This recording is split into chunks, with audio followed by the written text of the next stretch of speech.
Story of my life, searching for the right, but it keeps avoiding me.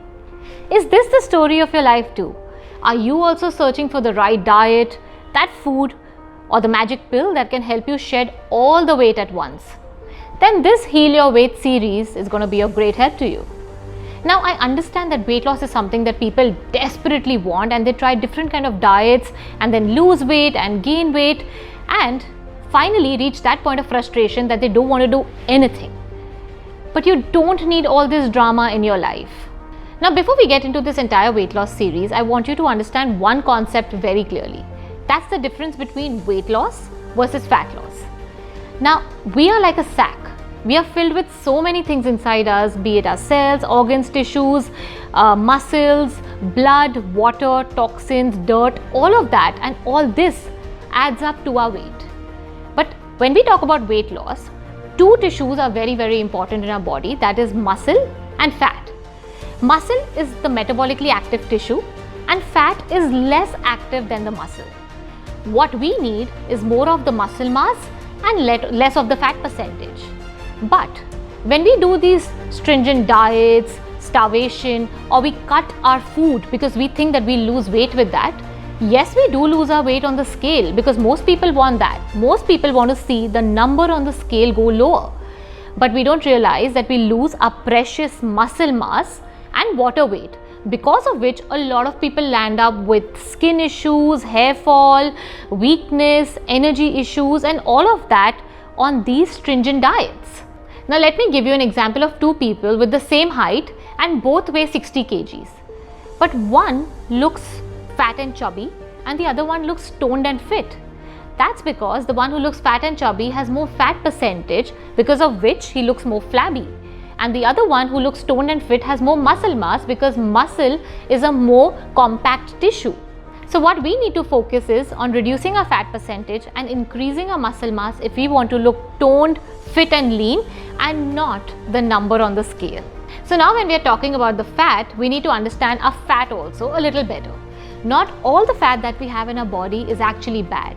In fact, there's something called as essential fat that is necessary for our cells, brains, nerves to allow its function to happen properly, to act as an insulator for our body, to allow to conserve energy for our systems and all of that. But there are two types of other fat which is called as storage fat, which we have in our body. The first one is subcutaneous fat, which is the fat which you see on right under your skin. That's also present under your belly, hips, thighs, love handles. This is the fat which you can actually pinch. So that's the subcutaneous fat. The second one is the visceral fat. Now this is the deeper fat which wraps around our internal organs like our liver, kidneys, pancreas, intestine, and it is a more harmful kind of fat than our subcutaneous fat. So definitely excess of subcutaneous fat will affect your shape and confidence, but may not harm your health or affect your health as badly as the visceral fat. That's because visceral fat produces inflammatory cytokines causing low-grade inflammation, which slowly steadily damages your heart, immunity and lot of other organs in our body. It also produces angiotensin, which is a chemical that constricts our blood vessel, thereby increasing the chances of blood pressure. It also causes insulin resistance, which can then lead to diabetes and affect PCOS. And fat cells in general produce estrogen. So the more fat cells that you have, the more estrogen you are going to produce, and excess estrogen is the number one cause of breast cancer and a lot of period health issues for women, including PMS, heavy periods, etc.